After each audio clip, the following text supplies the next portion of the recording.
Lucky for us, we have the same blood type. Yeah. Yeah, well, all they're gonna find in these things is last night's martini. Perfect. Now, why don't you get out of here? We wouldn't want people wondering why we're getting friendly. Of course not. Wouldn't want to ruin that stellar reputation of yours. What's left of it, anyway. Okay, Dr. Scanlon sent me in to draw blood. Well, you're too late. Took care of it for you. Oh. Now you owe me a favor. Well, I'll just have to send you a thank you note. Well, I'll be waiting. Oh, make sure if you find any rare diseases on that sample, you contact me immediately. Oh, okay. Thanks. Ramsey, do you have a PhD in lying? I'll do what I have to. Thanks to Instatan, at your wedding, I shall be bronzed and beautiful, like a god. Right now, the only deity you look like is the god of vegetables. Try to stay away from the caterer. He may toss you into a salad. You sound a tad somber. Did Detective Garcia upset you? Garcia is right. Oh, my God, look. Are you the killer? We'll do whatever. No, Victor, I'm not the killer. But Garcia is right about me being at the center of all of this. Whoever the killer is, he's taking my thoughts and my ideas and turning them into his own bloody playground. Well, if you're right, all you have to do is focus on the wedding. That way this maniac will have no choice except to act out your happy thoughts. I wish life were that way, but it isn't.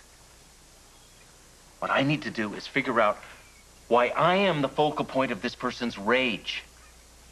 If I can do that, I might have a chance of finding the killer before he kills again. Dr. Lambert, I'm Serena's ballet teacher. Do you remember me from the academy? Yes, of course I do. The important thing is that Serena is pulled through. Were you visiting her?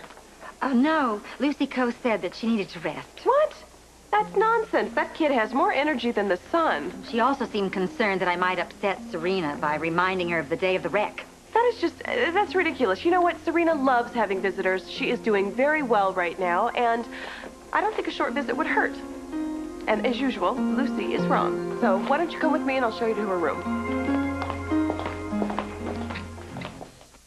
Early next morning, they were all in the wagon going west. Grace sat between Ma and Pa in the spring seat. Guess who? Eve! Yeah. We are still a little bit tired. I'm not tired.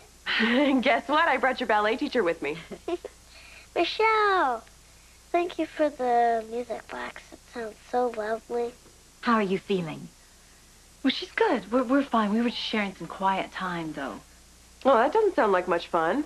Serena, what do you say? Are you up for a visitor? You bet. Michelle, how's the recital? No, not as good as it would have been if you had been there. But everybody gave their best effort and pulled off a good show. Oh, Daisy was trying so hard. Her slipper came untied in the second number and went flying off and hit Mrs. Penny in the head. Eve, could I see you outside just for a moment? Yeah, sure, no problem. We'll be right back. Tell me about the little dancers. Oh, they were so cute. They were in sunflower costumes. How dare you bring that woman in to visit Serena? I dare, because I know how much Serena loves having visitors. She loved hearing about that recital. And laughter, right now, is the best medicine for her.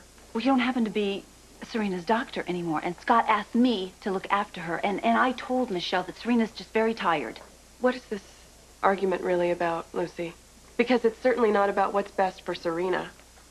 All I'm concerned about is her well-being, and you obviously aren't. You had your shot at trying to take care of Serena, and you blew it. Thank you for letting me see Serena. I tried not to tire her out. Oh, no. I'm sure your visit did her a world of good. Well, I hope to see you both again under happier circumstances.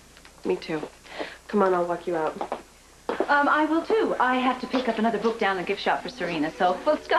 Dr. Lambert, there's a problem with that angioplasty in 618. You don't have to walk me out. I know the way. Oh, no, I'd love to. It's no problem. Actually, the gift shop's on the way. All right, if the killer hadn't killed anyone prior to my book, then something in the book triggered his homicidal impulses. The graphic depiction of violent Murders? No. There's plenty of novels out there that are more graphic and more disturbing than mine. This maniac is not only fixated on the book, he's fixated on me. The answer we seek has got to be in the book. Now, the character based on you is the narrator. He tells us a story and he tries to solve the murders. Just like in real life. I love it in your book when we find out that at the end that your character is actually dead. Just as in Sunset Boulevard, when we discover that the person telling us the story is the man who was floating in the swimming pool in the opening scene. Is a brilliant, brilliant twist. I knew I wanted to tell the story as my character's flashback. But I admit I loved the idea when I had the narrator's head cut off and shrunk. Kind of a sly joke on my profession, don't you think? Oh, my God, Monk. This means that you're just as much at risk as any of us. Think about it. The murderer is now going in an apparently random order, and your character is dead from the get-go. This means that you could be made to meet your maker at any minute. Victor, you're an inspiration.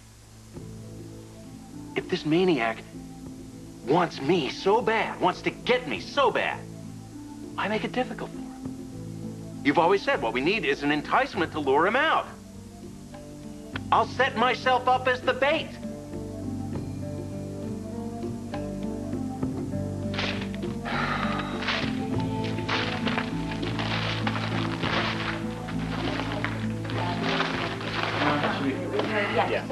Thanks a lot. So, you behaving yourself? Unfortunately, the pretty nurses wouldn't cooperate. I don't know, let Julie hear you say that. I can't help it. You know, he's not the only guy in the family with the charm. Oh, but I did get the lion's share. But seriously, Frank, your test results look great. I mean, your EKG shows no sign of bradycardia or cardiac damage. Yeah, I feel great. Let me out of here. What do you think? He's over the hump. I think we can continue at home. All right, no more $20 bandage bills. But you need to see the psych counselor before you're discharged. You know, I'll do anything to get out of here. Send in the head shrinker. Your attitude's very enlightening, Frank. We'll have the papers drawn up so we can get discharged, all right? What every prisoner in this dungeon wants to hear.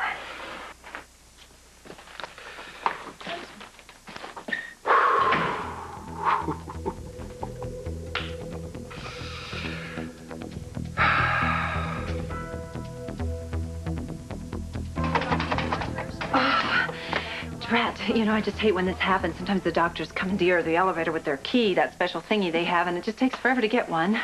Serena seems in good spirits. Such a freak accident. Well, yes, it was a tragic accident, no matter how you look at it. If only you had come by the academy just a smidgen earlier, perhaps we wouldn't be here now. Lucy. Why were you at the ballet academy to pick Serena up when you knew that I had it covered?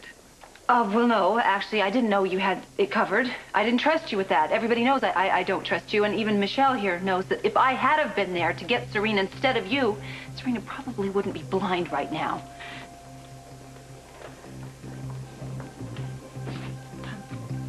Goodbye.